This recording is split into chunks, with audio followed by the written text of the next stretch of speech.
¿Qué tal? ¿Cómo les va? Buenas noches para todos y bienvenidos a Séptimo Día, el periodístico semanal de la tele, con la mesa de debate más grande de la televisión uruguaya. Hoy estamos a una semana de la elección departamental. De hecho, en 7 días exactamente, es muy probable que sepamos los nombres de los 19 intendentes electos, o quizá a esta hora sabemos el nombre de casi todos, porque esté reñida la elección en un par de departamentos. Eso es lo que vienen marcando las encuestas. Pero ese es un tema de esta noche, ¿no? La recta final de la campaña electoral rumbo al domingo 11 de mayo para las elecciones departamentales y municipales que cierran este ciclo electoral que se inició el año pasado.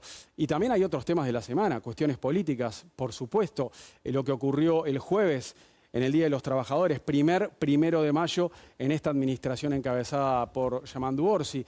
Lo que ocurrió con la ministra Fernanda Cardona, que tuvo que ir al Parlamento, estuvo en diputados el viernes en comisión, explicando y defendiendo las afirmaciones de la semana anterior cuando brindaron una conferencia de prensa encabezada por el presidente Orsi, explicando los números rojos de ANCAP el año pasado, en 2024. Eso también generó mucha polémica y reacciones en la oposición política. Y por ahí aparece un tema de las últimas horas también, que es la segunda jerarca de esta administración que cae, que tiene que renunciar. Nos referimos a Alejandra Koch, la vicepresidenta de la ANP, de la Administración Nacional de Puertos, que le presentó su renuncia a la ministra de Transporte y Obras Públicas, y Lucía Echeverri la aceptó. Todas cuestiones que estaremos abordando esta noche con una mesa de senadores invitados que ya se los vamos a presentar, pero primero saludo a los periodistas, a los integrantes fijos del equipo, Leonardo Abercor, Natalia Ubal y Martín Aguirre. Bienvenidos, ¿cómo andan? Bien, muy bien.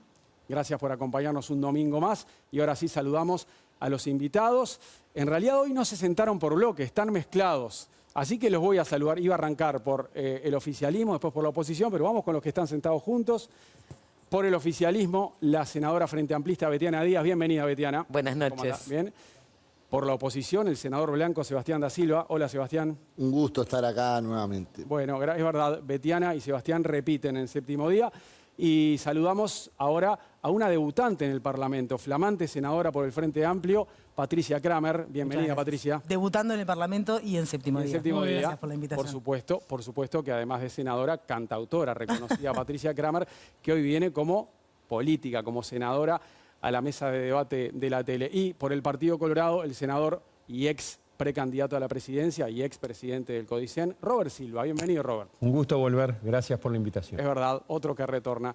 Bueno, empecemos por lo que se viene, ¿no? Que es la elección del próximo domingo y por esta recta final. Ya hay candidatos que empezaron a cerrar su campaña, como Mario Vergara hoy en el Prado. A ver, Martín, ¿cómo estás evaluando esta recta final de la carrera electoral para el domingo 11?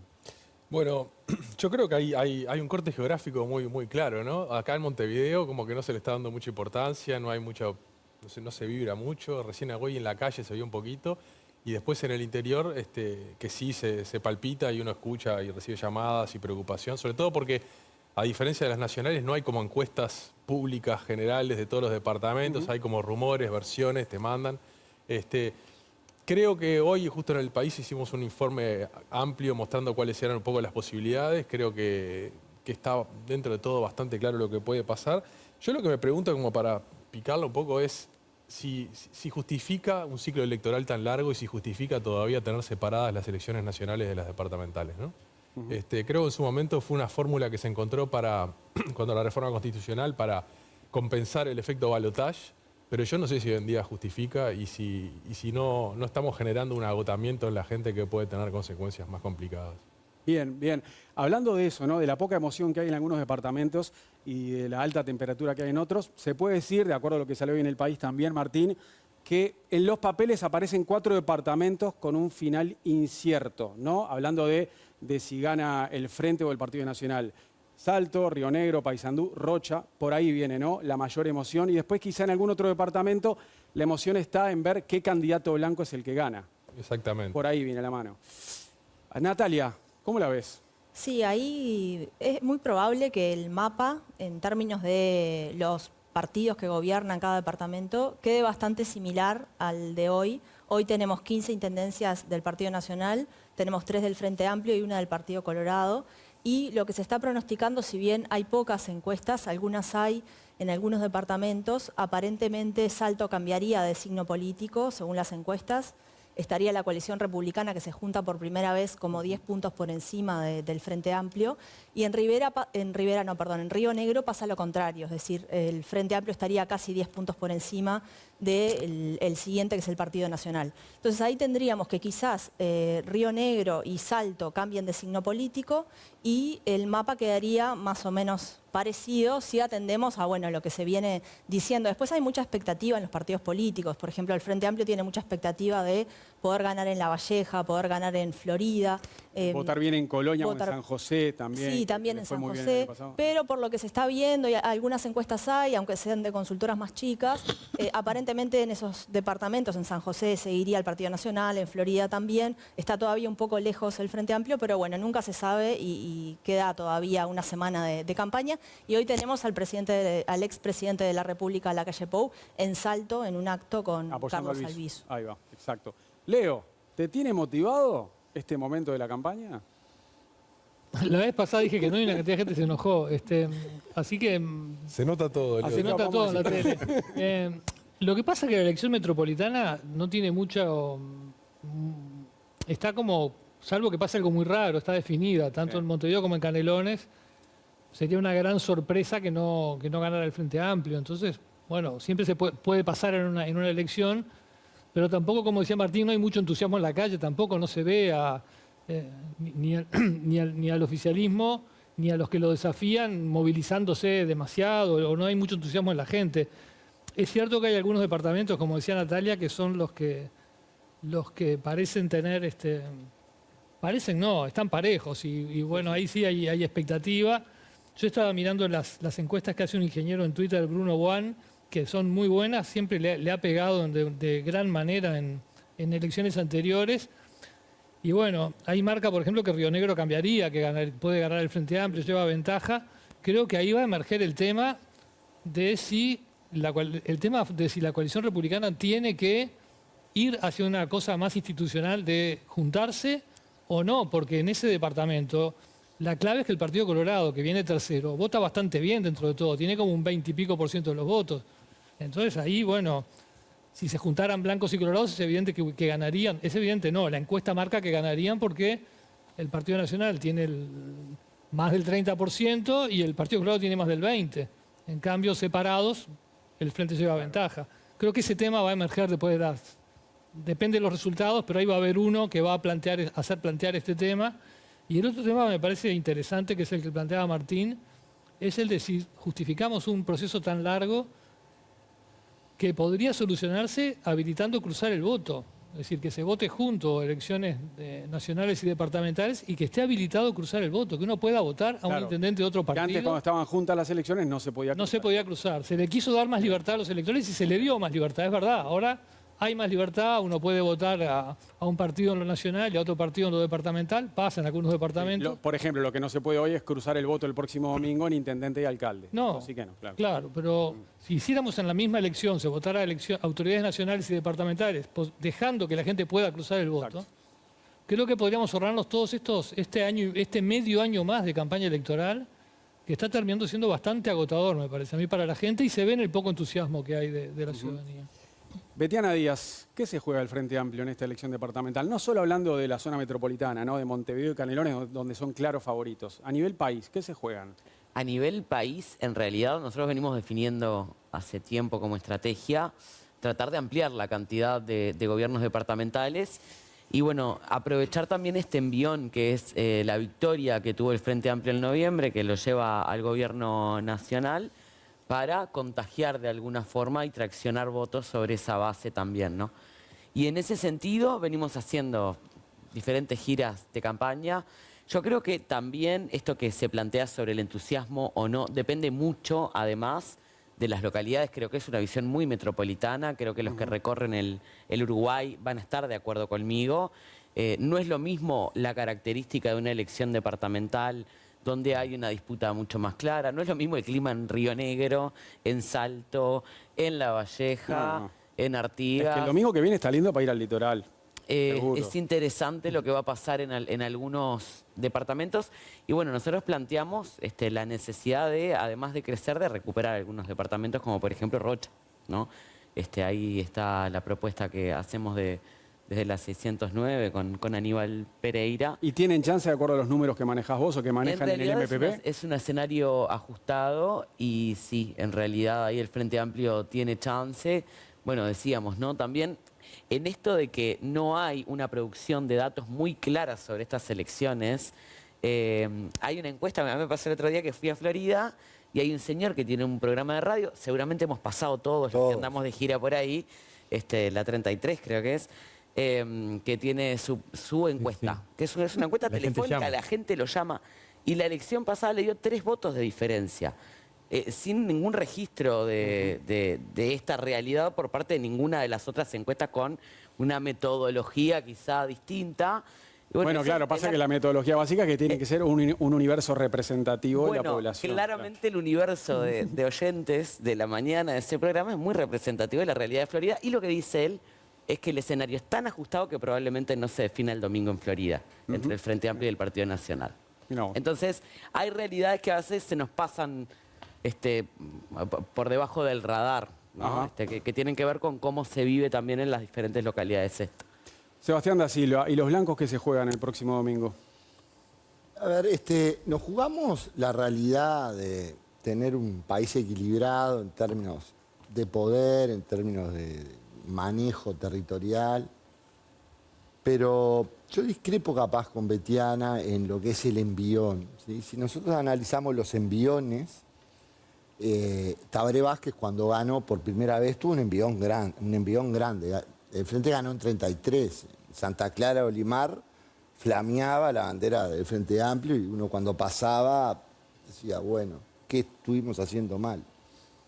Ahora yo creo que el estilo de este gobierno, o los 50, 60 días, no ha generado ese envión.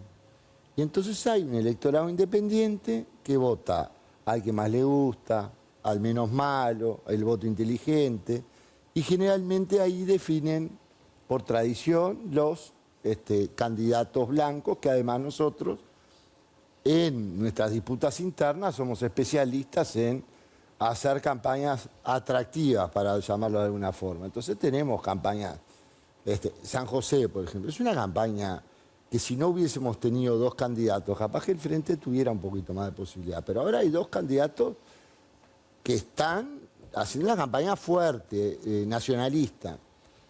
Rocha puede ser la excepción, donde Alejo hizo una coalición republicana sui generis, porque hay colorados con Alejo, cabildantes con Alejo. Sin el lema coalición republicana, sí, pero... y coincido, sí, que capaz que Río Negro es probable, por lo menos por lo que uno ha visto, probablemente el departamento donde hay un intendente, un ex intendente compitiendo, eso tiene su fuerza también, ¿sí?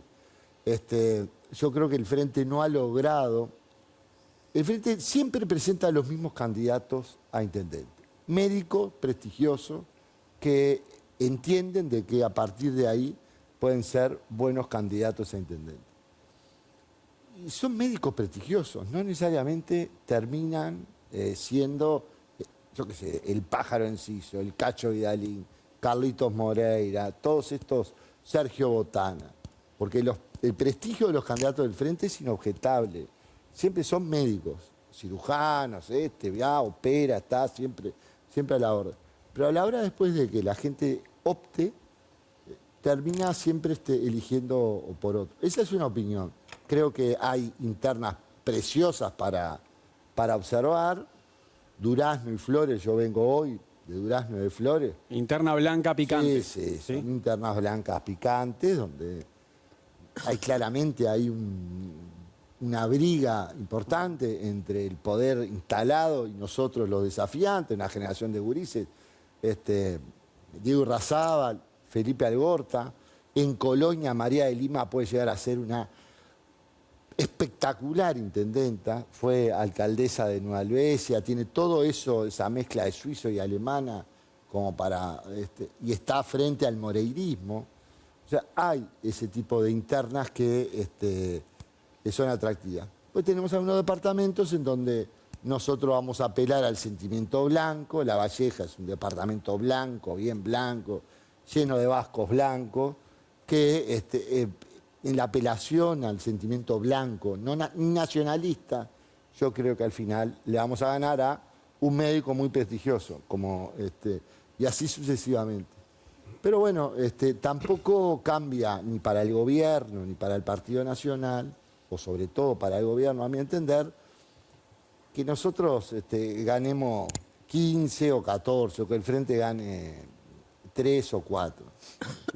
En términos de administración de población, bueno, la zona metropolitana es lo suficientemente complicada como para complicarlo. Bien. Patricia Kramer, además de esta pregunta, ¿no?, que es para todos, tu expectativa, te sumo una más. ¿Qué sería una victoria y qué sería una derrota para el Frente Amplio el próximo domingo?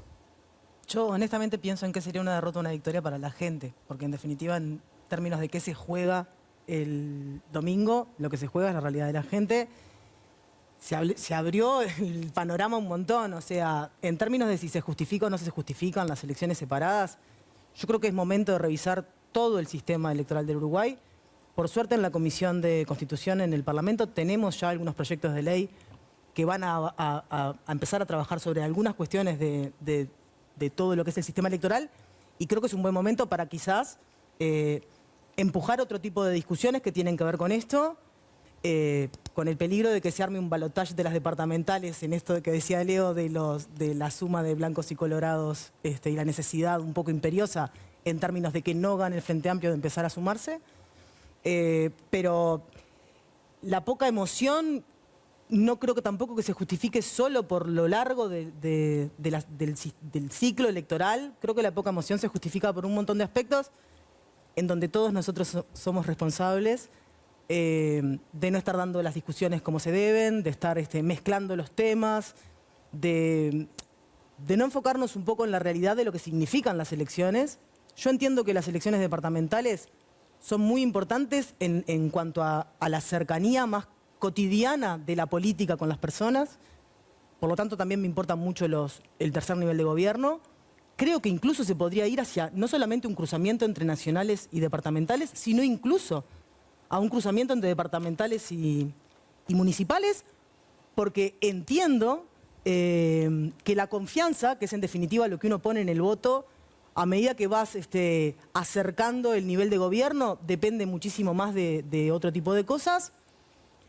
Creo que lo que dice Da Silva respecto a los candidatos del Frente Amplio en el interior, quizás es que el modelo más caudillista del interior es posible que no tenga una referencia frente amplista caudillista, entre otras cosas porque el Frente Amplio en realidad trata de ir de verdad en una propuesta mucho más de equipo y mucho más de ideas. Por lo tanto, no es nunca prioridad del Frente Amplio ese personalismo tan marcado que sí es necesario en un montón de personas al momento de elegir. Yo honestamente, yo viví cerca de San Jacinto y fui muy feliz con mi alcalde del Partido Nacional. Y la verdad es que quizás conocí más sus propuestas que las de mi propio sector. No estoy, pero eso no significa que todo tenga que resolverse de maneras tan generales. Yo creo que sobre todo, y en esto que también planteaba Sebastián de los liderazgos del Frente Amplio, creo que también tiene problemas los liderazgos nuevos de los partidos tradicionales, y de hecho Vidalín no puede volver a ser candidato, y la lucha que hay ahí interna del propio Partido Nacional por ver quién un poco lidera ese liderazgo, valga la redundancia, también es muy fuerte. Yo creo que lo que sobre todo hay es cansancio de las maneras y también en algunos casos mucho como dolor, si se quiere, de situaciones en donde dieron la confianza para un montón de cosas que empiezan a no cumplirse. O sea, hubo muchos casos en este tiempo de situaciones de las intendencias muy comprometidas y que evidentemente y por suerte generan en el electorado la búsqueda de alternativas posibles. Bien, Robert Silva, ¿qué se juegan los colorados el domingo 11? Bueno, nos jugamos mucho. el Partido Colorado está apostando fuertemente a fortalecer su estructura partidaria en todo el país. Por eso lo primero que para nosotros es bien importante, y lo hemos dicho recorriendo todo el país, es que los colorados tienen que votar a los colorados. Para nosotros eso es muy importante. Porque si nosotros queremos fortalecer al Partido Colorado a futuro, lo que tenemos que tener es mujeres y hombres del partido en los lugares que puedan ocupar. Esto es, en las juntas departamentales, en los municipios, en las alcaldías, en los gobiernos departamentales. Y por eso hemos recorrido todo el país. El sábado estuve con Andrés Ojeda en Canelones, hoy acá en Montevideo, mañana de noche voy a estar en Artigas con todo el Partido Colorado que apoya al candidato Andrés Rodríguez. El 6 voy a estar en Salto, cerrando con una gran esperanza de tener un segundo gobierno dentro de la coalición Colorado liderado por Marcelo Malaquina. Estamos muy potentes en Río Negro, en Soriano, con Martín Melasi. ¿Tenés números de Salto que te den esperanza de que va a ganar el candidato Colorado? Estamos en el margen de Colorado? error, según los datos que nosotros estamos manejando en Salto. O sea que el gran desafío de Marcelo Malaquina es que lo conozcan más y que además apuesten a alguien que es renovación, a alguien que nunca ha estado en la política, para combatir cosas que realmente han pegado fuerte, tanto el candidato el otro candidato de la coalición, pero como el gobierno departamental del Frente Amplio, que está acusado de diversas prácticas clientelísticas que en Salto rechazan y rechazan mucho. Y lo nuevo es Marcelo Malaquina. Pero reitero, yo le pido a los colorados que voten Colorado en todo el país. Lamentablemente no tenemos coalición. No, y yo no concibo a la coalición republicana para ganarle al Frente Amplio, lo digo francamente. Concibo a la coalición republicana como una estrategia de alianza y de unión entre partidos políticos que en temas trascendentes tenemos visiones comunes y lógicamente queremos ganar la elección y por eso nos juntamos. Si hubiese habido coalición republicana, lo que los colorados del primer momento pusimos sobre la mesa, hoy no habría dudas en varios departamentos como las hay. Y lo otro que quiero decir como colorado, lamentablemente el Partido Nacional y el Frente Amplio no permiten el cruzamiento. Votaron unidos en la Corte Electoral para que no lo pudiera ver a nivel municipal, como acá se está planteando, que yo estoy totalmente de acuerdo, porque ¿cuál es la estrategia de lo municipal, de las alcaldías? Que la gente vote, como decías vos, al vecino, al que conoce, al que le puede solucionar sus problemas y estar más cerca de eso. Y lamentablemente no se puede hacer. Yo creo que eso podría ser una primera reforma clara que lo habilita la Corte Electoral sin necesidad ni de ley ni de reforma constitucional. Y lo otro que me parece que es bien importante es lo que decía Betiana Díaz, que yo estoy de acuerdo. Si uno sale del área metropolitana, los climas son muy distintos. Yo he ido a departamentos donde realmente la gente siente, vive y viva la elección departamental. Por eso es tan importante recorrer, conocer, apoyar a la gente que está dando la batalla y en particular, en nuestro caso, el Partido Colorado, que tenemos una cantidad de departamentos donde lo que estamos luchando realmente es por tener presencia en los espacios legislativos. Leo. No, quería agregar, Robert Silva hablaba recién de qué va a pasar en Salto, donde hubo acusaciones de clientelismo, tanto para la Intendencia como para el viso en el Partido Nacional. Dos departamentos que no hablamos, que es interesante ver qué pasa. Artigas, a ver qué pasa con todo si va a ganar Caram. El candidato de Cáramo, ¿no? Exacto, o no. Luego de todo lo que todos sabemos que pasó en Artigas, creo que tiene un candidato, Da Silva ahí, ¿no? ¿Cómo no? Flor de candidato. Es el ejemplo del médico exitoso, Bueno. que nosotros también lo usamos. Y el otro departamento que no hablamos, que también es interesante ver qué pasa, es Soriano, donde vamos a ver si Besosi, que está preso, gana. Exacto. Me parece que son dos departamentos que no habíamos hablado y que son interesantes a ver cómo se resuelven. Sí, que justamente se está decidiendo por estas horas si puede salir a hacer campaña fuera de su casa también. ¿Qué ibas a decir, Natalia? Sí, no, porque hay algo de esto del caudillismo en un sentido positivo que tiene que ver con el arraigo popular, ¿no? Las figuras con arraigo popular. Y hay también de estas otras situaciones que están sucediendo, bueno, en Artigas, en Soriano, bueno, el caso de Soriano quizás es más discutible, pero claramente en Artigas tenemos a Valentina Dos Santos apoyando la campaña del candidato. Valentina, Betina está acá. ¿Valentina? Valentina. Yo me Valentina Dos llamo Santos. Betiana. Arranca.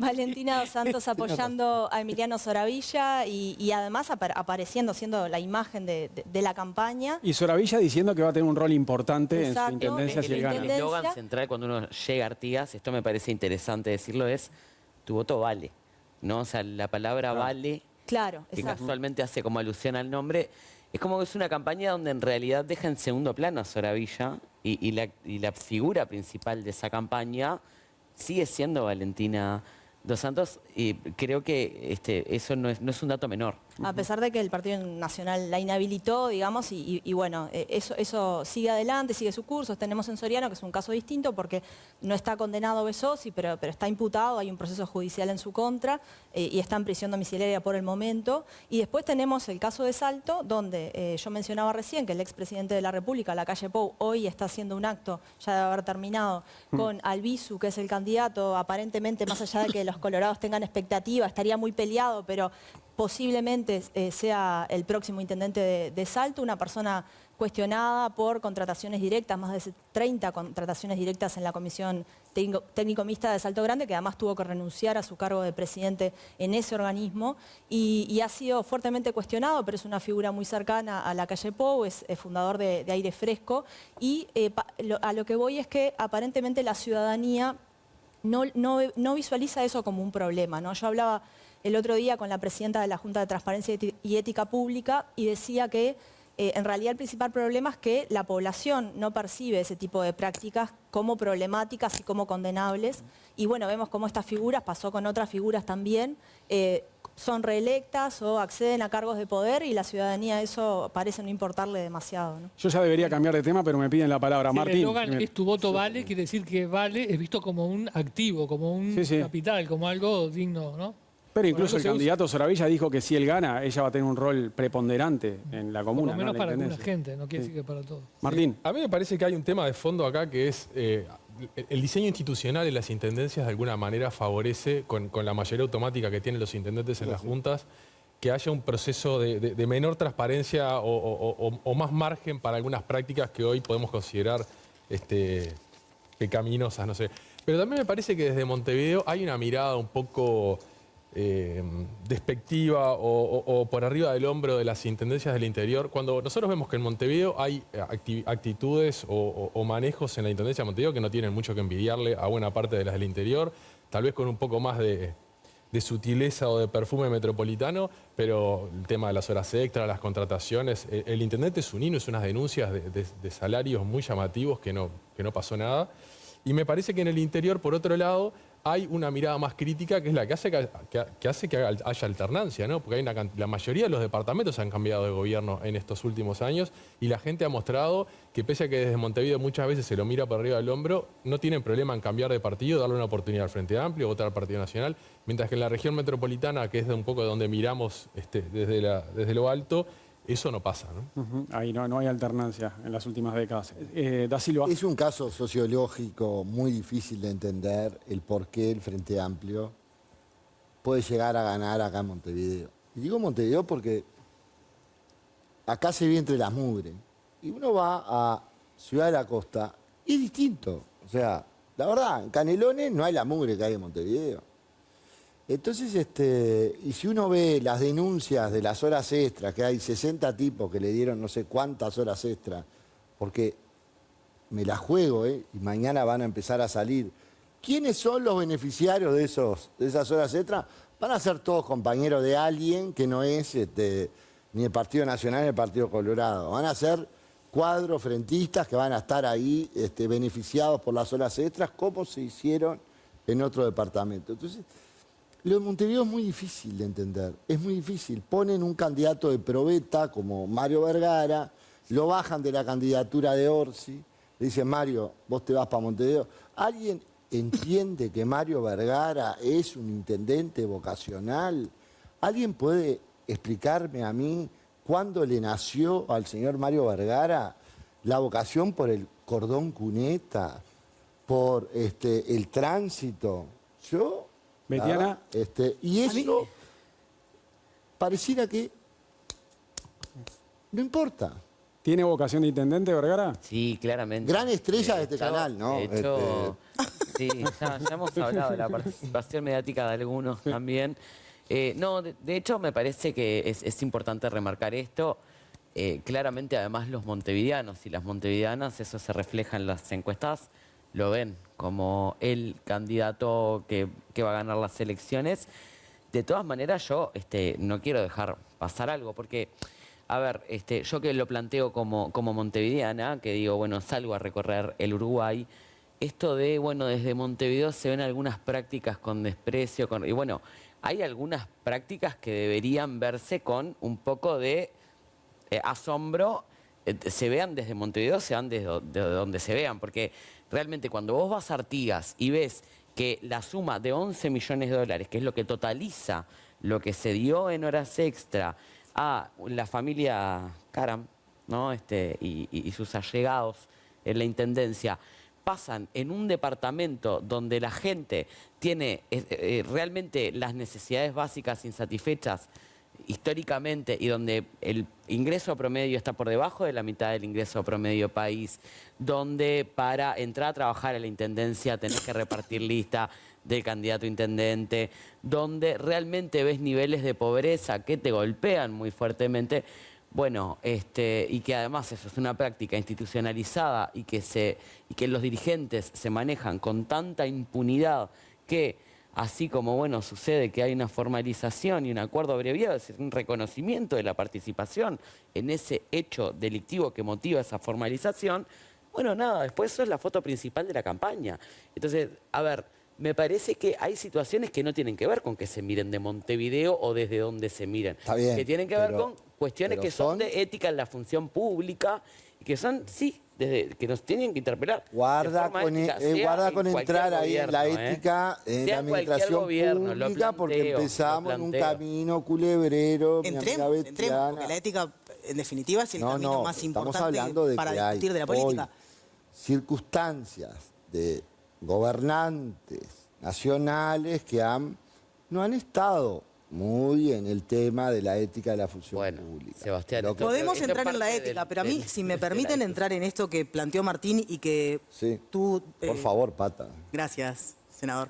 Esto de las horas extras y Montevideo, que lo estuve mirando justo ahora hace poquito, que salió Martín Lema a plantear un tema de las horas extras en Montevideo. Yo, perdón que insista, pero a mí me apasionan las discusiones políticas que tampoco van tan de la mano de las discusiones electorales. Si queremos discutir de verdad el uso de las horas extras en el Estado, me encantaría, pero discutámoslo de verdad, porque en realidad hay un rol, digamos, de ejercer el rol del Estado que lamentablemente requiere muchas veces, y ha requerido muchas veces, que la excepción se convierta en norma. O sea, hay un uso de las horas extras que es posible que sea un mal uso, pero lo tenemos que revisar entre todos. Yo, de hecho, estuve en la gestión de la Intendencia de Canelones en el periodo pasado. Hay horas extras que se pagan a los guardavidas. Y podemos revisar eso, digamos. Lo que sí estamos de acuerdo en que son horas extras que, en definitiva, están brindando un servicio que nadie quiere que deje de brindarse. Entonces, para empezar, yo, más que montos de horas extras, evaluaría en qué servicios se utilizaron esas horas extras. Eso por un lado. Y por el otro lado... porque además creo realmente que si es necesario que haya horas extras para que un servicio sea bien dado, es un recurso que está bien. Y el laburante, si quiere trabajar más, yo también. Yo creo, pero perdón, si lo analizamos un poco más en profundidad, también creo que es un problema que el trabajador, para mejorar su salario, tenga que recurrir a horas extras, que es una cosa que también está bastante como habituada hoy por hoy. Pero en particular de la denuncia de Martín Lema, y me encantaría que estuviera Martín Lema acá en realidad, pero yo honestamente a Martín Lema lo que le diría es que me hubiera encantado que si lo que necesitaba eran horas extras para que no se le duplicaran las personas en situación de calle, que las duplicara. O sea, a mí dame resultados en los servicios. Podemos discutir después cómo se llega o no se llega. Y con respecto, porque me tiene un poco enojada lo de la última nota de prensa, yo que no me suelo enojar. Pero vos estabas hablando también de la basura. Hay una situación real que Martín Lema conoce más que nadie porque él estaba en el Mides y fue quien hizo el informe. No le echemos la culpa de la mugre en este departamento. Yo no le echo la culpa a nadie de nada, por lo general. Simplemente trato siempre de abrir el gran abanico de responsabilidades, donde siempre el Estado para mí es el responsable primordial. Pero hay una parte, lo digo solo porque de verdad me quedé un poco... En el informe que se hace de situación de calle del 2023, específicamente se plantea que casi un 40% de las personas en situación de calle comen de los contenedores, comen de la recolección. Igual, a ver, eso pará, hablamos un par pará de un poquito. semanas acá. Yo creo que acá hay una cosa que es importante, que yo discrepo, dicho así al menos, que es vos, tengo que ir solo por el resultado y después veo cómo lo hago. No. Hay que hacerlo bien, hay que cumplir lo que hay que cumplir, hay reglamentos, hay procesos, hay procedimientos que hay que llevar adelante para obtener los resultados. Acá tenemos un gobierno departamental, que es así, y lo digo como vecino que vivo en la Comercial, que es un desastre en temas que a mí me afectan como habitante de acá de Montevideo. Y con horas extras, sin horas extras, con gente en calle que siempre hubo y que hay que combatir muchísimo para que no existan, con situaciones que han incidido para que eso suceda, la basura hace décadas que es un problema y que no se ha podido solucionar. Esa es la verdad. Lo que digo también es que nosotros miramos y condenamos, y yo comparto, fue un edil colorado el que denunció la situación de Artigas. Yo lo comparto. Para eso queremos tener muchos ediles colorados, voten colorado. Pero digo una cosa. Miren que lo de Salto, lo de la Intendencia de Salto, es una situación muy complicada. Es una situación muy complicada en la entrega de terreno, en la contratación de comparativa, en la designación directa de muchos funcionarios ante la elección. Hay denuncias penales por corrupción en Salto. Entonces, por eso yo digo, y es cierto, hoy está primero Albizu, lo nuevo en Salto y lo que no está enviciado ni impregnado de nada de eso es Malaquina y por eso hay que votarlo para dar una oportunidad al cambio. Tengo que avanzar y también poner otro tema sobre la mesa. Van a seguir intercambiando en instantes nada más. ¿Por qué? Porque tuvimos el Día de los Trabajadores el pasado jueves y fue el primer acto del PIT-CNT con el gobierno de Yamandu Orsi. Estuvo ahí el presidente, tomando nota con una libretita y con una lapicera. Hubo muchas declaraciones después de este acto de la Central Obrera y llamó la atención la que hizo el expresidente José Mujica desde su casa, expresando que el PIT-CNT estuvo durante la administración anterior de guampas caídas sin pararse de frente ante el gobierno de la calle Pou y sin reclamar. Pero también hubo palabras desde la actual oposición diciendo que el PIT en este acto no cuestionó a la actual administración de Orsi. Veamos algo de lo que dejó este 1 de mayo. Hacemos este 1 de mayo en un escenario nuevo. De hecho, podemos nuevamente organizar un diálogo masivo con ustedes a través de la cadena de radio y televisión porque han cambiado las circunstancias políticas. ¿Uruguay puede o no puede erradicar la pobreza en las infancias y las adolescencias? Es una cuestión de coraje para enfrentar a las minorías privilegiadas y al gobierno nacional con respeto. Pero desde nuestra independencia de clase, le decimos que si va por ese camino, va a tener al movimiento sindical defendiendo esa pelea. Debemos proponer una sustitución gradual del aporte patronal por un impuesto a la renta de las empresas. La contribución de las empresas a la seguridad social será en función de lo que ganen e independientemente de la cantidad de empleados que tenga. La contribución a la seguridad social dejará de ser un costo fijo para pasar a ser variable en función de la ganancia. Yo creo que la situación del país, la economía nacional, no soporta o no es de imaginarse nuevos tributos. Eso es algo que lo planteamos en campaña y lo planteamos ahora. Lo que no hubo es independencia política, porque acá hubo un vínculo muy notorio con identificación con el Frente Amplio y con el gobierno actual. Es más, es el primer acto del PIT-CNT donde no le veo reclamos al gobierno. Durante 4 años el movimiento sindical no movió un dedo, no le hizo un paro, nada.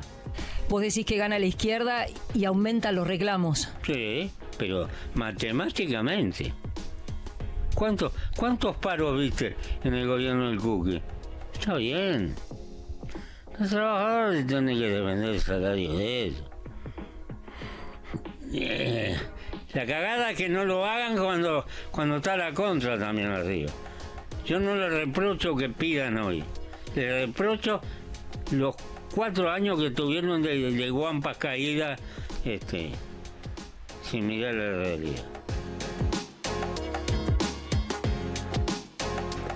Después de este Día de los Trabajadores, Natalia, ¿cómo arranca la relación entre el gobierno y los sindicatos? Bueno, iba a retomar un poco por lo que mencionaba Mujica. Por lo de Mujica, dale. Recién. Sí, porque creo que intentando interpretar un poco la salida de Mujica, Mujica está muy enojado con un sector del PIT-CNT, sobre todo después de que impulsó el plebiscito de la seguridad social. Me parece que lo que dijo está un poco explicado por esa molestia que él tiene, porque en realidad no es cierto... Está enojado con ese tercio del PIT-CNT que fue la mayoría en aquella elección, sí, que se ganaba por mayoría un poco simple. así, porque en realidad no es cierto que, de hecho...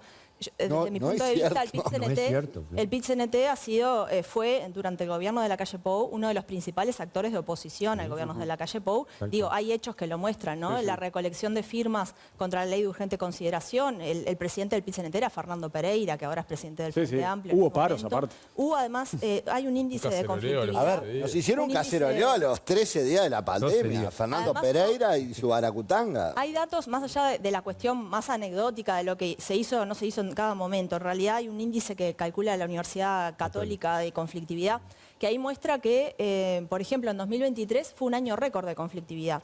El más conflictivo antes había sido 2015, que fue el año, ¿se acuerdan?, de la esencialidad en la educación, que fue un año muy conflictivo también.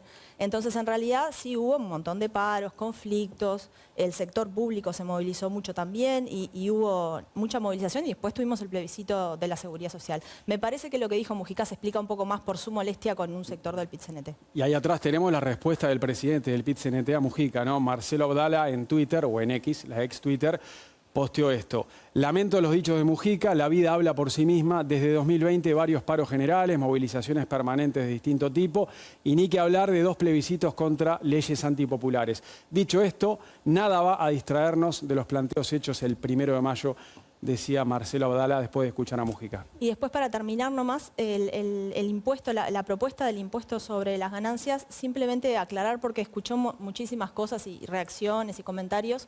Creo que lo que se está planteando, y según lo explicó Lorena Luján de la Federación de Funcionarios de Salud Pública, es un impuesto que gradualmente iría sustituyendo a los aportes patronales. Es decir, no es algo que se sumaría a los es un tributo nuevo claramente, pero es algo que tiene el objetivo de sustituir los aportes patronales para sustituir el tipo de aportación, que no sea por la cantidad de trabajadores que contrato, sino por las ganancias que tengo, para de alguna manera gravar también a las empresas que contratan pocas personas, que hoy está ligado el aporte patronal a la cantidad de mano de obra, y este impuesto estaría desligado de eso y más ligado a las ganancias. Betiana Díaz, ¿qué te pareció lo que dijo Mujica en esa entrevista radial con Sarandí y lo que dijo Álvaro Delgado en el acto, ahí en la rueda de prensa, que él decía que bueno, es la primera vez que ve que una central obrera, que un PIT-CNT no le reclama nada al gobierno actual, un 1 de mayo? No, yo creo que hubo un montón de planteos, no en tonos de reclamo, porque es un gobierno que acaba de iniciar, y creo que en realidad es parte también de un gobierno que llega con una agenda donde hay planteos que se pueden tener en común, ¿no? Con unas discusiones arriba de la mesa que tienen que ver con la jornada laboral, que tienen que ver con los planteos centrales que afectan la vida de los trabajadores y de las trabajadoras. Creo que eso en primer lugar. Que se le cuestione la independencia de clase a un PIT-CNT que, por ejemplo, ¿no?, cuando se decretó la esencialidad en la educación, los convocó a todos y a todas a manifestarnos. Yo, por ejemplo, como ciudadana, estuve ahí, ¿no? Realmente me parece absurdo, ¿no? Sobre todo con el nivel de sindicalización y con lo ejemplar que es el movimiento sindical uruguayo, particularmente en nuestro continente. Me parece, sí, que las expresiones de Pepe son duras, que responden también muchas veces a, por dónde estuvieron las salidas de organización a las respuestas de los problemas de la gente. Creo que el PIT-CNT tuvo los niveles de organización que pudo sostener. Es cierto que uno puede cuestionar o no las prácticas. Yo no formo parte de la dirección del PIT-CNT y, sin embargo, hay cosas que acompaño y hay cosas que cuestiono, ¿no?, como ciudadana. Es cierto que creo que parte de la izquierda, y esto no es Pepe Mujica, ¿no?, pero creo que Pepe Mujica es bastante representativo del sentir de una gran cantidad de uruguayos, y creo que eso lo tiene en su aval de ser hace 25 años el tipo más votado de este país. Lo votaron 440.000 uruguayos a Pepe Mujica, ¿no? Y me parece que lo que planteó fue algo que sentimos muchos, que creo que no es entera responsabilidad del movimiento sindical, pero sí de algo que pasó en el movimiento popular, que va mucho más allá de lo sindical, que es no logramos tener las respuestas organizativas en momentos muy críticos de discusiones profundas, ¿no? Que teníamos con respecto a qué era lo que estaba pasando en las rendiciones de cuenta, qué era lo que estaba pasando con algunos derechos que se vulneraron en decisiones políticas, qué era lo que se estaba planteando como los relatos sobre la responsabilidad de los trabajadores en la gestión de lo público por parte de los jerarcas. Y eso sí también sucedió. Y creo que en realidad muchas personas de izquierda sentimos que quizá tendría que haber sido, y bueno, algunos el Frente Amplio, algunos el PIT-CNT, algunos otras organizaciones, pero creo que responde también a una cierta molestia con eso, ¿no? Con que creo que nos faltaron niveles de organización como oposición durante el gobierno de la calle Pou. Vuelvo a decir, en mi opinión personal, no es responsabilidad exclusiva ni del PIT-CNT, ni del Frente Amplio, ni del Movimiento Popular. Creo que hay cosas que nos sucedieron como sociedad y que nos atravesaron, y creo que la pandemia tuvo muchísimo que ver con eso, en algo que se rompió, que tiene que ver con volver al espacio público, y que en otros países se recuperó mucho más rápidamente, porque lo vemos, en Europa particularmente, se ve los niveles de movilización social, y acá no volvimos a estar igual que antes en términos de lo que es cómo ocupamos el espacio público para manifestarnos. Sebastián da Silva, ¿qué te parecieron los planteos del PIT-CNT el jueves? Yo tengo una visión muy particular sobre el PIT-CNT, el acto del 1 de mayo, cantar la Internacional, el himno de Stalin. Entonces, es como... Trato ni escucharlo, ¿sí? El sindicalismo profesional, el abuso de los fueros sindicales, la autoridad moral que tiene, la representatividad que tienen esos señores y señoras para hablar en el mundo popular, no representan a todos. Entonces, no les doy demasiada pelota. Esa es la verdad. Porque alguien que canta, reitero, la Internacional, todos los años me pregunto lo mismo. Si supieran lo que canta... Aparte, ahí se junta la izquierda de riñonera y la izquierda de riñón cubierto. Y hubo muchos jerarcas que no son del Partido Comunista que la cantaron el otro día. Pero Yamandu Orsi no. Pero Orsi no la cantó. No, pero yo decía, pero ¿en qué mundo estamos viviendo? Pero además, yo no sé, Betiana, a ver, si hay una puntera en contra de nuestro gobierno, fue el PIT-CNT. Yo no sé en qué mundo, porque yo no sé, Mujica, capaz que andaba, pero la verdad, si hay alguien que nos hizo la vida imposible, sí, ocupó el espacio popular, estoy totalmente de acuerdo. Nos juntó firma. Lo que digo es que interpreté algo que dice Pepe. Que promocionó a Fernando Pereira. A ver, nos juntaban firmas y contagiaban gente, con tal de ir contra la LUC. O sea, era una especie de desquicio mental de Fernando Pereira para tratar de ponerle el palo en la rueda. Yo no lo entendía, Mujica. Capaz, y voy a lo que vos decís, que debe estar, es un mensaje por elevación a esa disputa que hay siempre entre los tupas, los bolches, que esto y que lo otro, que uno no lo termina de entender, pero lo observa. No me interesa tampoco. Pero si no, no se puede entender, porque, a ver, Molina, el otro de ANCAP, como se llama, de Gerardo Rodríguez... Dios mío, vamos a discutir ahora sobre ANCAP cuando nos hicieron un año de paro cuando se hizo la parada técnica. Todo el PIT-CNT, lo mismo de siempre, que cambian el gorrito, y por eso le pusimos el FAPIT, o sea, se ponía el gorrito de obrero y popular, después iban a la Casa del Pueblo, al Comité Central del Partido Socialista, al Comité Central del Partido Comunista, y dale que dale, son pan con pan. Patricia, ¿qué te parecieron las reacciones de Orsi y Delgado? A ver, por un lado, la verdad es que reconozco, me gusta, digamos, respeto mucho que Álvaro Delgado va, y no es la primera vez que lo veo ir a un acto del 1 de mayo. Eso me parece destacable, porque de última habla con propiedad de haber estado ahí.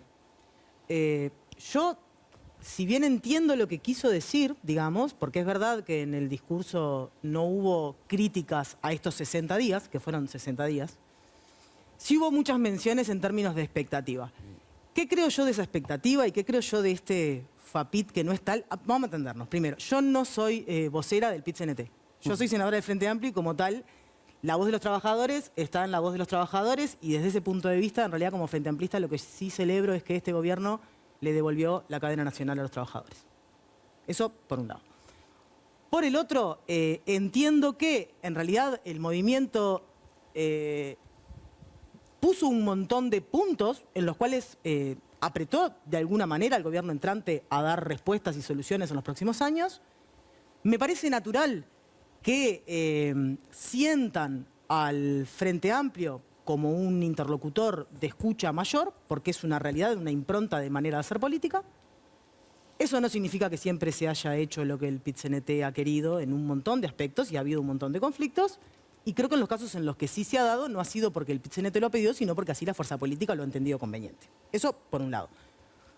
Por el otro, yo me puse a pensar cómo había sido el acto del 1 de mayo a los 60 días del gobierno anterior. Había estallado la pandemia, ¿te acordás? Claro, pero había estallado la pandemia, pero los reclamos mayores que hicieron en ese 1 de mayo no tenían que ver con nada de lo que había hecho la pandemia, tenían que ver con el ajuste fiscal que ya había sido dado y que ya había sido anunciado y no era por pandemia, tenían que ver con el congelamiento de vacantes, no me acuerdo exactamente, pero tenían unas cuantas situaciones. No me mires con esa cara. No, pero yo no me acuerdo, Pata. Ellos firmaron un acuerdo ahí para congelar todo, pues estaba brava la mano, ¿no? Lo que digo es que hubo planteos anteriores a la pandemia que fueron los más criticados en el acto del 1 de mayo.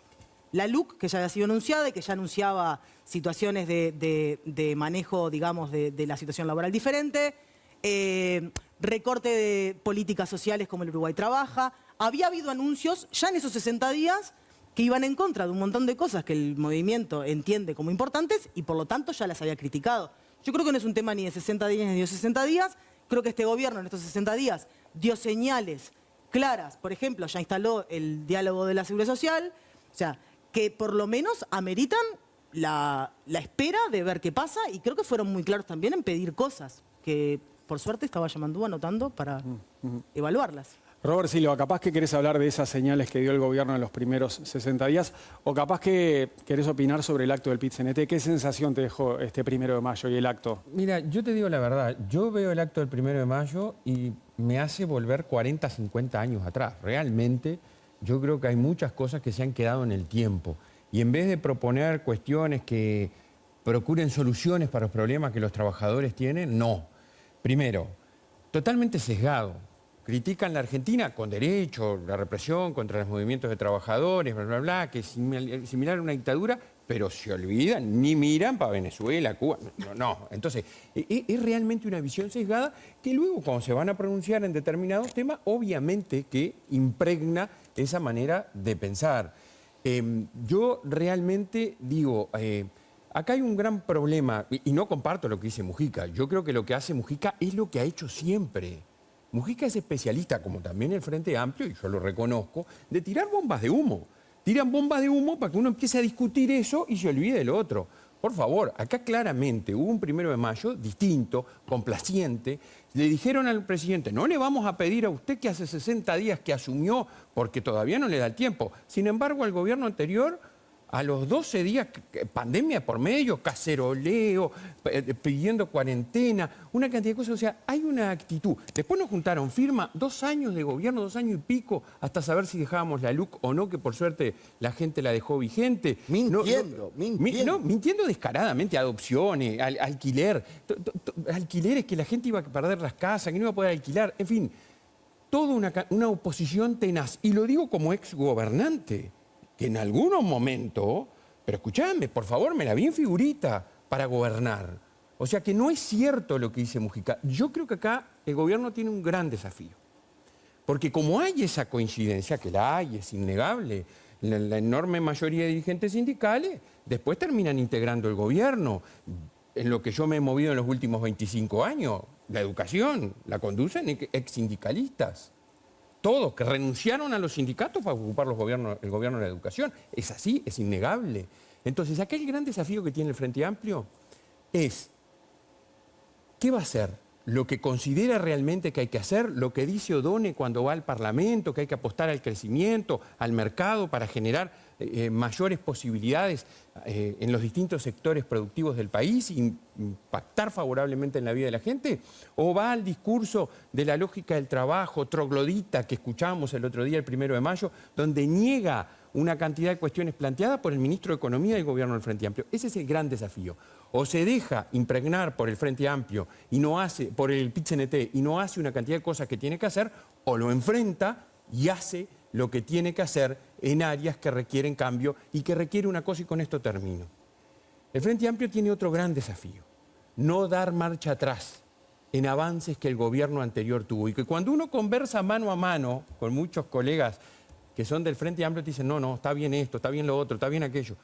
Pero que la presión luego no los obligue a tomar decisiones que en el fondo, en muchas áreas no las quieren tomar. Leo. Bueno, estamos todos de acuerdo que lo que dijo Mujica no es cierto, ¿no? Eso estamos todos de acuerdo. El PIT-CNT hizo la juntada de firmas contra la LUC, casi gana, aparte, por otra parte, casi deroga la LUC, quedó a un pelito de ser derogada. Después hizo otro plebiscito contra la seguridad social, no le fue tan bien, pero hizo el esfuerzo. Encabezó, por ejemplo, vamos a hablar de ANCAP, supuestamente está en el guión del programa. Sí. Encabezó la lucha contra la no privatización del ya puede Portland, ser la entrada para el tema. En paros enormes y le trancó, y el gobierno no logró, que era una de sus banderas, sacar el Portland de ANCAP. Eso lo trancó el PIT-CNT. O sea, lo que dice Mujica es falso. Yo creo que lo dice, bueno, cada uno dio una explicación distinta de por qué cree que lo dice. Nuestras interpretaciones. Exacto, Mujica necesita ser mujicólogo que lo interpreten. Que hay muchos. Yo no soy mujicólogo, pero si tengo que tirar una, porque hay que tirar una, digo que lo dijo lo opuesto a lo que sabía que iba a decir Delgado para tirar sobre la mesa la versión opuesta. Es decir, y Delgado dijo eso, y Mujica tira la contraria para que se embarulle todo y están las dos versiones sobre la mesa. Para argumentar en contra. Entonces. Para argumentar en contra. Pero bueno, eso quién sabe, Mujica lo sabrá. Lo que es verdad es que no es cierto. Sobre el tema de fondo ese, a mí me hizo acordar, yo escuché los discursos y hubo una apelación tras otra, una salió en el tape que pasamos de Somaruga a la independencia de clase, ¿no? Se habló de la independencia de clase, muchas veces se la nombró. Sí. A mí me hizo acordar a una conferencia que escuché hace muchos años de Moreno Campo, el fiscal argentino, que creo que fue fiscal auxiliar en el juicio a las juntas. Después tomó una relevancia como fiscal anticorrupción. Y vino a Montevideo hace años, dio una conferencia sobre corrupción y dijo, el primer índice para detectar un político corrupto es el que habla todo el tiempo de la lucha contra la corrupción. Vos ves un político que está todo el tiempo machacando contra la corrupción y debe tener algo que esconder porque por algo está todo el tiempo machacando. Porque el que es honesto no tiene que andar todo el tiempo repitiendo que es honesto. Años después de que dijo eso, Collor de Mello, que el presidente brasilero, que había llegado al poder justamente machacando contra la corrupción, fue preso por corrupto y a mí se me grabó a fuego ese razonamiento. Para mí, si el PIT-CNT tiene tantas veces que hablar de la independencia de clase, es porque está en cuestión. Yo no digo que la haya perdido, pero está en cuestión. Cuando yo empecé como cronista, yo fui cronista sindical mucho tiempo, en el semanario Aquí, en el semanario Búsqueda. Había, por ejemplo, cuando empecé, en el secretariado de AEBU, en el Consejo Central de AEBU, había dirigente del Partido Nacional. Sandra Gómez se llamaba. No sé dónde andará. Los partidos tradicionales abandonaron, se fueron, desaparecieron. Y eso se lo quedó el Frente Amplio, todo el movimiento. Está bien, hay una coincidencia evidentemente ideológica más grande y los partidos tradicionales tomaron por otros rumbos, abandonaron ese terreno. Les va a costar mucho recuperarlo si en algún momento quieren volver al movimiento social. Pero esa cercanía notoria que es lógica, que tiene el Frente Amplio con el movimiento sindical, con la ideología del Frente Amplio, primero fue derivando en que legisladores del Frente Amplio fueran ex dirigentes sindicales. Y hubo varios. Pero cada vez fue tomando una cercanía mayor al punto que Fernando Pereira pasó de presidente del PIT-CNT a presidente del Frente Amplio. Que Juan Castillo ayer estaba como presidente del PIT-CNT, hoy está como ministro de Trabajo. Entonces, que hubo un homenaje a Tabaré Vázquez. No nos olvidemos que el PIT-CNT hizo un homenaje a Tabaré Vázquez. Entonces, no digo que hayan perdido, no digo que sea FAPIT, como dice Da Silva y Graciela Bianchi. Para que no votaran. Bueno, ahora digo lo que yo digo. No digo que sea así, pero está en cuestión. y cada vez más en cuestión, y cada vez está más parecido una cosa a la otra. Creo que es un problema que tienen y que tendría que estar sobre la mesa, y que cuando repiten todo el tiempo independencia de clases es porque saben que está en cuestión. Lo que pasa es que... Sí, perdón, no, Pata, dale, sí. No, pero es que este planteo, o sea, hay una falta de representatividad en todas las cuestiones representativas de esta sociedad. Sí. Si quieren podemos discutir de eso, digamos, ¿no? O sea, No entendí. porque, claro, hay una falta de... Sebastián decía que hay una falta de representatividad en el PIT-CNT de un montón de trabajadores y de trabajadoras. Yo me atrevo a ir un paso más, o sea, hay una dificultad de todas las cuestiones que son representativas de la sociedad, incluyendo el Parlamento que ocupo hoy, de poder realmente estar representando. Hay un conflicto entre los representantes y los representados, digamos, que también se da en el movimiento laboral. Ahora, Leonardo recién decía, los partidos tradicionales se fueron de ahí, les va a costar volver. Yo lo que creo en tal caso que podemos plantearnos es si les va a costar volver o no a ciertos trabajadores que no están en este momento sintiéndose representados por esas voces. Me gustaría realmente que todos seamos lo suficientemente responsables de no seguir vinculando ni al partido. ¿Me explico? O sea, no hablar también en términos de que a los partidos tradicionales les va a costar volver es seguir hablando de la composición de un movimiento sindical y de trabajadores en términos de política partidaria. Pero está mal. Yo cuando fui gremialista de la facultad, también me molestaba cuando me vinieran a buscar los partidos políticos para hacer política partidaria. Creo que las personas estamos en los distintos lugares representando lo que estamos representando. ¿Te iba a buscar el frente y te molestaba? Pero hay una realidad. ¿Te iba a buscar el frente y te molestaba? Sí, claro. Pero se utilizan los espacios para luego llevar adeptos al partido político. Bueno, pero el uso y costumbre no va a ser que yo esté de acuerdo con eso. No, pero digo, pero hay una realidad que no podemos negar. El MPP tiene, no sé, el frente, no sé cuántos sindicatos. El Frente de Trabajadores, Frente Nacional de Trabajadores del MPP. Ahí están los sindicalistas del MPP. Yo no estoy en contra de que las personas se puedan vincular con distintas cosas, porque las personas estamos atravesadas por un montón de cosas y nos pasa que tenemos reivindicaciones en un montón de lugares y que tratamos de ser representados en un montón de lugares. El problema es que entendamos, primero, que eso es lineal y siempre va a ser así. Segundo, que no nos preocupemos realmente de cómo hacemos para que las cuestiones representativas representen a la mayoría de las personas que supone que son representadas.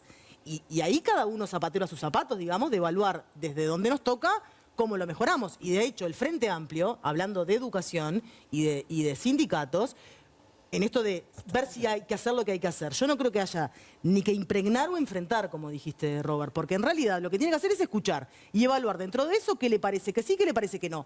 Ceibal es un claro ejemplo de una política hecha por el Frente Amplio en contra de la opinión de los sindicatos. Y sin embargo, justamente lo escuchó, no le pareció, lo implementó con esa falta y de hecho después las pruebas remiten, digamos, que terminó siendo una política que atravesó a todo el Uruguay. A ver, Martín, que hace rato que no habla. No, yo creo que en cuanto a lo de la crisis de la representatividad, yo creo que tiene que ver un poco con un problema social que hay donde la gente le gusta decir que no es representada. Pero si miramos el sistema político y lo vemos acá cada domingo, yo creo que es muy representativo de la sociedad uruguaya y creo que el que no se quiera sentir representado es porque no se quiere ver en el espejo. Ahora, en cuanto al movimiento sindical, yo creo que hay dos cosas. Por un lado hay una cuestión formal, que es todo esto que a mucha gente nos llama la atención, esta especie de oda romantizando una ideología que la verdad es que cada vez que se llevó a la práctica no funcionó muy bien y por algo el propio gobierno no hace lo que dicen ahí, ¿no? O sea, en general lo que se plantea cuando vos escuchás los discursos es un tema de repartir la torta, de como que hay desigualdad. Cuando uno escucha al ministro de Economía del Frente Amplio decir que lo que hace falta es agrandar la torta porque con lo que hay así solo no alcanza para dar niveles de bienestar como los que la mayoría de los uruguayos aspiran. Pero después lo otro, que me parece que tiene que ver con lo que dice la senadora, es que el PIT-CNT es un grupo de presión, como hay tantos, que representa a un determinado sector de la sociedad, que no es ni a los más pobres, ni a determinadas cosas que muchas veces se mencionan, sino que es a un sector que tiene una situación que es gente que tiene trabajo y que tiene trabajo generalmente en áreas donde hay o del Estado o áreas que están muy reguladas y donde hay poca competencia. Porque las condiciones que ellos piden permanentemente lo que hacen es complicar justamente a quienes, a los que no están en el mercado de trabajo. Acordémonos que en Uruguay hay un 8% de desempleo en un momento en el que se dice que casi que estamos en pleno empleo y que la tasa de desempleo representa a la gente que está buscando, o sea que la gente que ya no está buscando trabajo es más todavía. Y es gente a la que muchas veces, con la mejor intención, pero las regulaciones que impone el PIT-CNT o que plantea para proteger a la gente que ya está en una determinada situación, les hace mucho más difícil el acceso a un trabajo. Entonces, a mí lo que me choca más es cuando se habla como que desde el PIT-CNT fuera la voz de los postergados, de los humildes, de los pobres, cuando en realidad es una voz respetable, muy ideologizada y con una ideología que yo creo que es cuestionable en algún sentido, pero que representa a un sector. Y me parece que el gobierno del Frente Amplio hace perfectamente bien en saber que representa a un sector y que ellos tienen que representar a todo el país. Entonces, cuando O'Donnell plantea que la necesidad es aumentar la torta de riqueza para poder tener más para repartir, es consistente y no tiene por qué condicionarse con lo que diga. Después hay una cuestión de vinculaciones emocionales, históricas, tradicionales, que perfectamente son comprensibles, como los blancos tienen algunas otras y los colorados también. Pero me parece que el peor problema es cuando nosotros leemos eso en clave de que el PIT-CNT fuera una especie de actor aséptico que defiende a los postergados y a los pobres del país, cuando en realidad es un grupo de presión como hay tantos. Tengo que hacer la pausa en Séptimo Día y cuando regresemos, si podemos, hablamos de la mirada que hay sobre los números de ANCAP desde la oposición y desde el oficialismo. Ya volvemos.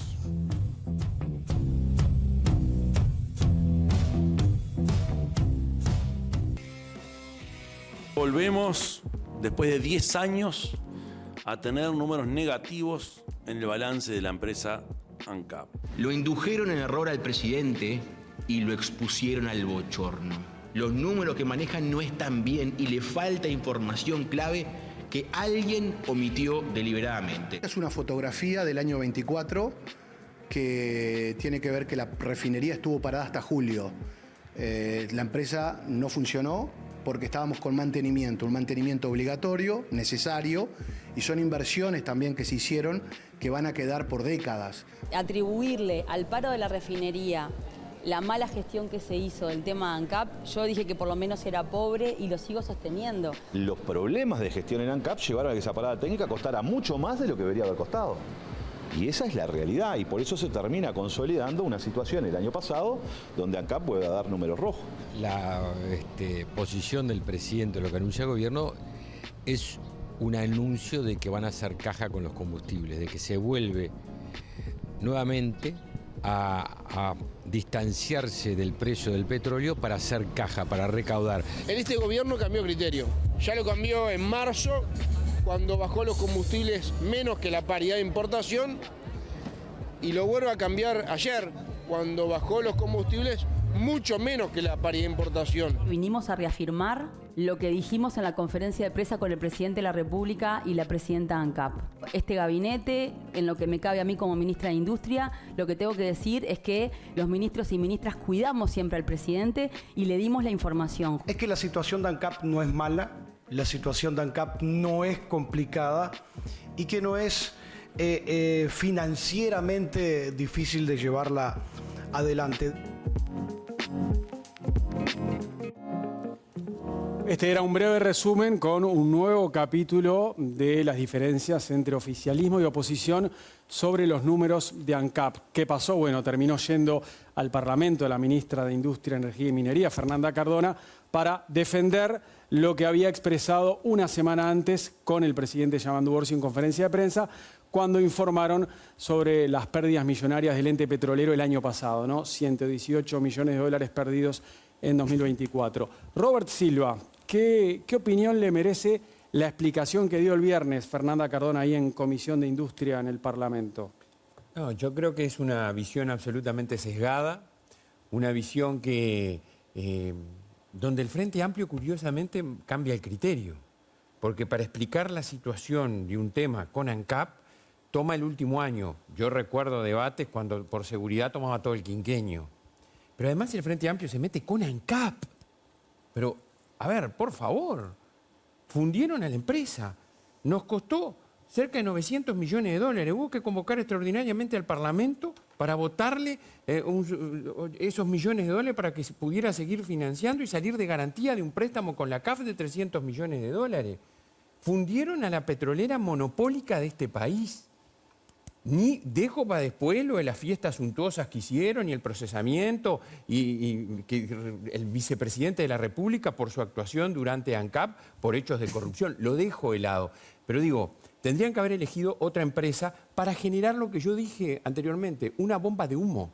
Porque ¿qué es lo que hacen? Tiran esta bomba de humo y nos hacen salir de temas complicados que pusieron en jaque al gobierno, lo hicieron trastabillar, como el tema de la ministra de Vivienda, como el tema de la vicepresidencia que se generó, pero ya estaba los informes de prensa de la vicepresidenta del puerto. Es decir, hay realmente una cosa que a mí me sorprende, pero lo que a mí más me sorprende es que la ministra de Industria, que claramente desconoce gran parte del tema, yo digo que desconoce para no decir que tiene intencionalidad clara de hablar desde una perspectiva que roza la falsedad o la mentira, o la media verdad, que es como mentir. Explícitamente el 2 de mayo la ministra de Industria escribió un tuit en donde le recrimina al gobierno anterior no haber puesto en el ajuste del precio de los combustibles los sobre eventualmente costos o perjuicios por la parada técnica, que es lógica que hubo, de la refinería, o por lo del Portland, que generó pérdidas a la empresa. O sea, la ministra reivindica lo que el Frente Amplio hizo cuando fue gobierno, que es recaudar y meternos la mano en el bolsillo a los ciudadanos con los combustibles. Cuando el que pone nafta en la moto, cuando el que pone gasoil en el tractor, afectando la competitividad. 800 millones de dólares del 2014, 2015 al 2019 de sobreprecio, sobrecosto en el combustible. Entonces acá claramente hay una bomba de humo desde una perspectiva que oculta parte de la verdad, y no es cierto que ANCAP esté peor ahora que en el 2019. Bien. Está mejor y hay números que lo demuestran. Seguimos con la ronda. Les pido la mayor brevedad posible en estos últimos minutos, así todos pueden hablar. Patricia, a ver, ¿qué opinas de lo que dijo ¿Y brevedad Silva? me pedís? Bueno, dentro de lo posible. Que apeles a tu mayor poder de síntesis. Hay muchas cosas lo que pasa, o sea, recaudar no, el periodo anterior al anterior no transfirió a rentas generales, o sea, es tanto que de verdad no sé por dónde entrar. La comisión, honestamente, estuvo mucho más. Yo fui a la comisión, era de la Cámara de Representantes, pero pedí para ir porque me interesaba mucho el tema y fui como senadora a la comisión. Yo escuché muchísima solvencia de la ministra en las respuestas y no escuché que eludiera ninguna pregunta ni le escapara ninguna respuesta.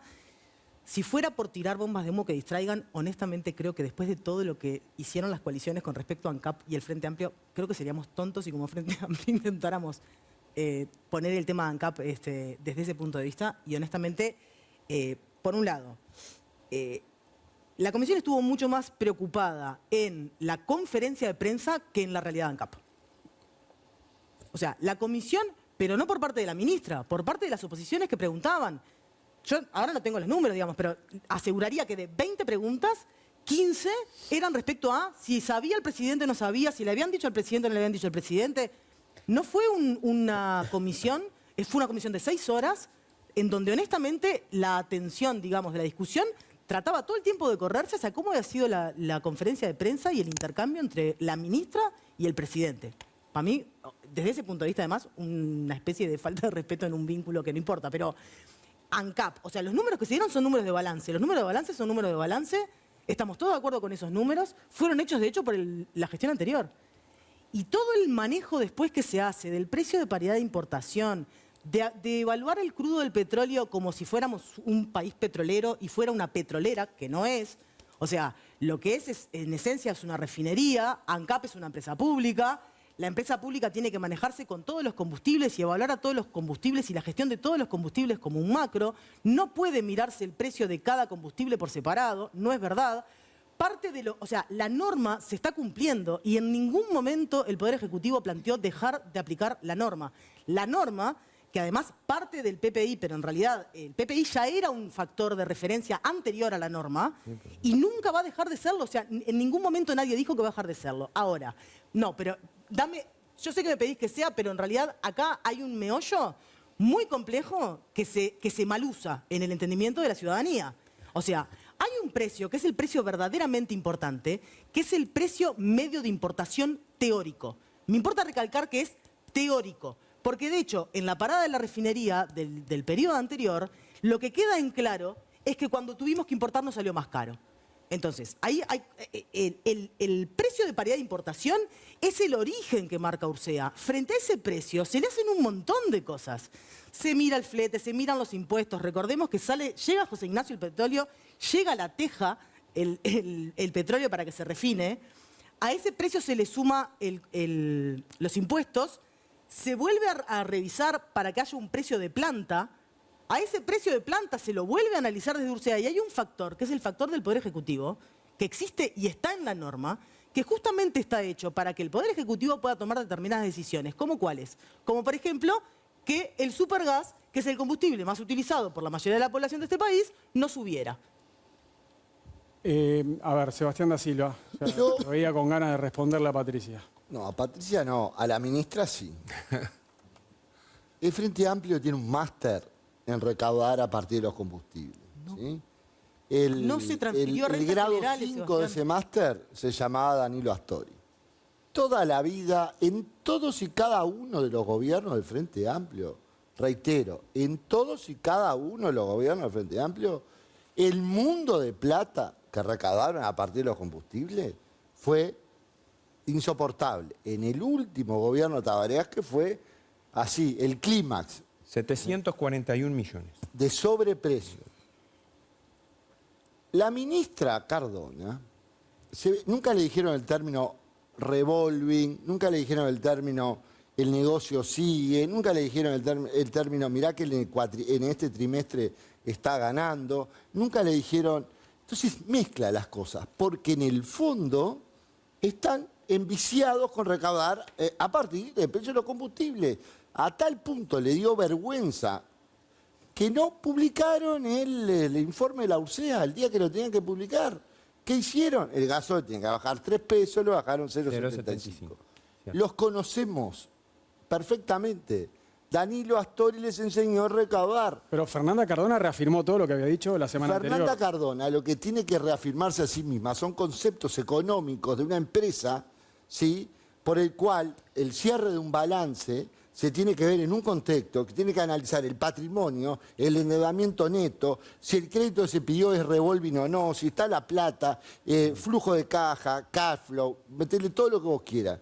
Y no entreverar a esto. A mí lo que me resultó curioso es que Orsi entre en esa. Sí. Pero bueno, ese es un problema que coincido con Pata.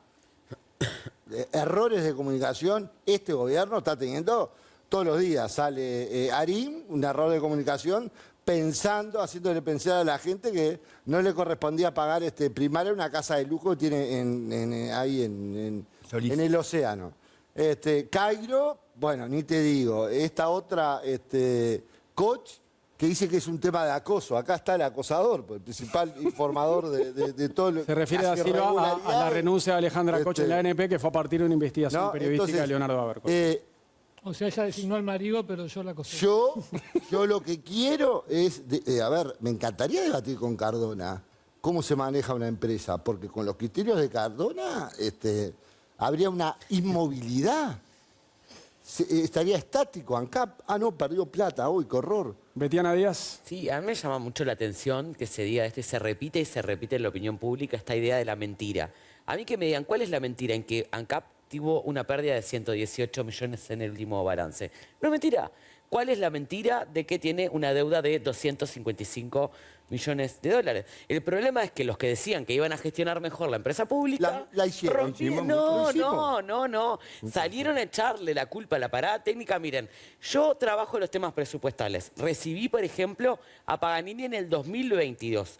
En los tomos de la rendición de cuentas ya estaban incluidos los costos de la parada técnica. Me lo contesta Paganini cuánto iba a salir. Dice, estimamos en torno a los 70 millones de dólares. Manejar ANCAP mejor que Frente Amplio. Echarle la culpa. Okay. Además, a la parada técnica es realmente...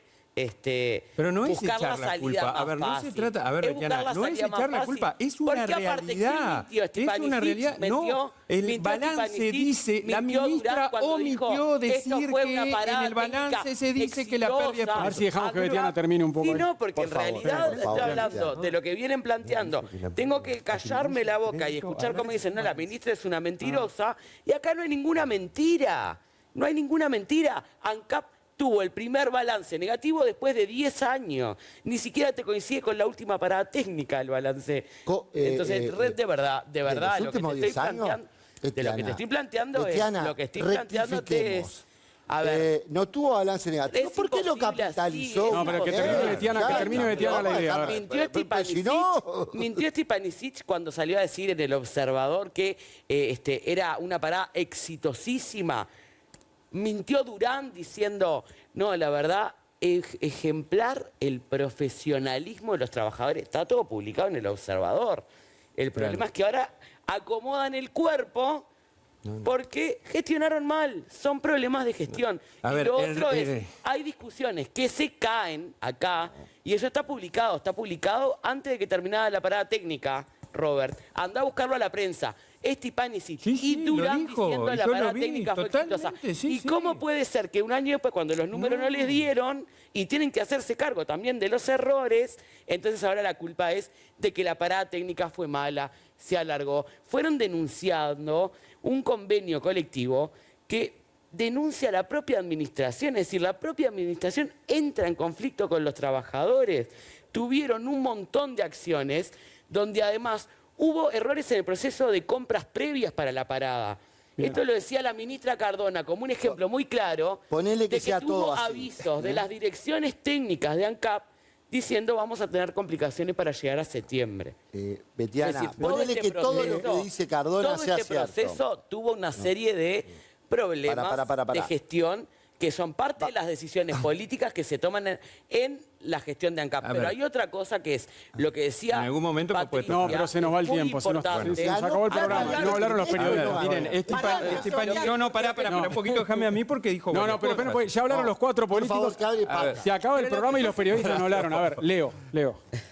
O sea, a mí me interesa poner el foco en otro punto de ANCAP, que es el Portland, porque el conflicto con el sindicato, el directorio con el sindicato, venía por el Portland. Ahí es que se denuncia el convenio, es decir, todo venía enrevesado por el tema del Portland. El sindicato quería que el gobierno invirtiera 150 millones de dólares en revivir o poner en funcionamiento o más. No, más de lo que ya sabíamos. El horno del Frente Amplio. El horno que se había comprado en el gobierno del Frente Amplio y que no estaba funcionando, había que meterle 150 millones de dólares. El gobierno quería liquidar el Portland.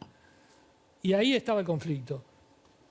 Y ahí es que, a mí, cuando se habla de estas pérdidas, no me sorprende, porque a desayunos informales vinieron tanto los sindicalistas como Stepanisic, y hablaron ahí de las pérdidas enormes que estaban teniendo por esa prolongación en la parada debido al conflicto, en definitiva. O sea, en eso coincidía. O sea, ya sabía que, yo ya lo sabía, digamos, pero yo me amargué la vida en aquel momento, porque digo, no puede ser que el Uruguay pierda todo este dinero porque no se pongan de acuerdo en esto. Yo creo que hay que solucionar el tema del Portland. Ojalá el gobierno del Frente Amplio lo pueda hacer. Pero el que tiene que decidir qué hacer con el Portland, es que se acabó el programa. Por favor. Sí. Es un gobierno nacional, no es el sindicato. Lo que le conviene a los trabajadores de ANCAP no es necesariamente lo que le conviene al Uruguay. Ellos lo ven desde su punto de vista, que es un punto de vista legítimo, pero reducido, y acá tiene que haber un gobierno electo, como fue el anterior y como es este, que tiene que solucionar el problema del Portland, que el Uruguay pierde millones de dólares en eso. A ver, rápidamente, yo tengo que terminar el programa y les propongo que vuelvan todos, ¿no? En un par de domingos. Pero Martín, que está haciendo la disculpen, pero vamos a escuchar un poquito a Martín y a Natalia y cerramos el programa. Lamentablemente se fue el tiempo. Yo creo que más allá de las peleas naturales entre miradas políticas de partidos diferentes, hay una cosa como ciudadano que es natural. O sea, en los 15 años de gestión del Frente Amplio, ANCAP perdió 10 años. 9 años perdió plata todos los años. Y el Portland lleva 10 años, 12 años perdiendo plata todos los años, 20, 30, 15 millones de dólares, que suman una cantidad de plata con la que podríamos haber hecho cosas tremendas y que no tiene solución. Entonces, uno como ciudadano diría, yo no sé quién tiene la culpa de haber perdido 100, pero si miramos para atrás los últimos 15 años, lo que ha perdido ANCAP como ciudadano... Lo que no se puede decir es que es mentira. No, que hay 118 millones de pérdidas. Resorte de la interna de los partidos políticos y del debate político. Pero elevemos el debate, tratemos de solucionar el problema. A ver, Natalia. Sí, a mí me parece que ni el Frente Amplio ni la coalición están en muy buena posición para hablar de ANCAP. El Frente Amplio, bueno, ya lo han mencionado varios, tuvo una muy mala gestión durante el segundo gobierno, que después se reencauzó en el tercero y llegó a dar ganancia. La mayor parte de los años del periodo del tercer gobierno del Frente Amplio dio ganancia a ANCAP. Y después, pero bueno, este gobierno está recién empezando, no tiene todavía resultados para mostrar, no tiene tampoco medidas, entonces digamos que quizás hablar de ANCAP no sería lo más conveniente. Pero por otro lado, por el lado de la coalición, es innegable que, digamos, no se puede echarle la culpa de todo a una parada técnica de una refinería cuando tiene costos previstos, establecidos, y no son todos, obedecen a la contingencia de la conflictividad laboral, las malas decisiones de gestión que se tomaron en ese año y que dieron un balance negativo en 2024. Eso por un lado. Pero por otro lado, una de las promesas fuertes de la coalición en 2019 fue que iban a bajar el precio de los combustibles y que se iban además a ajustar al precio de paridad de importación. Y si uno mira las decisiones que se tomaron respecto a eso, solamente en 4 de los 45 ajustes, la coalición se ajustó al precio de paridad de importación. En algunos casos fue por debajo, en algunos casos fue por encima de ese precio, entonces no es cierto que se haya ajustado siempre al precio de paridad de importación, por un lado, y por otro lado, los combustibles subieron mucho en el periodo anterior, y hoy, por ejemplo, estamos comparativamente con la región con combustibles más caros de los que estábamos en 2019. O sea, en 2024 los combustibles eran más caros comparativamente con la región que en 2019. Entonces, en ese sentido, no hubo una promesa incumplida de campaña electoral y me parece que no se puede atribuir todo a fallas de esto de la parada técnica que explique todo un balance de una empresa, porque en 2017, que fue el último año que se hizo la parada técnica de la refinería, ANCAP dio ganancias. Entonces, eso muestra cómo no todo está explicado por la parada y solamente por una cuestión de conflictividad laboral. Gracias, Natalia. Lamento que todos hoy se vayan con ganas de seguir hablando, pero me gusta la idea, o sea que está lindo para que vuelvan. Una estupenda mesa la de esta noche. Les quiero agradecer porque se nos terminó el programa. Séptimo día quedó corto esta noche. Gracias, Patricia Kramer. Muchas gracias también, Robert Silva. Gracias a Sebastián da Silva y a Betiana Díaz por la visita. Esperamos tenerlos otra vez con nosotros. Y por supuesto, Natalia Ubal, Martín Aguirre y Leonardo Abercor. Nos vemos el domingo que viene. No, el otro. El domingo que viene, gran transmisión por las elecciones departamentales. Dentro de 2 domingos, en el Día de la Madre, nos vemos. Gracias. Que pasen bien, Nosotros nos reencontramos con ustedes en Séptimo Día dentro de 2 semanas, pero los invitamos a que el domingo que viene estén desde muy temprano en la tele mirando la transmisión de las últimas elecciones de este ciclo electoral. Chau, que pasen bien.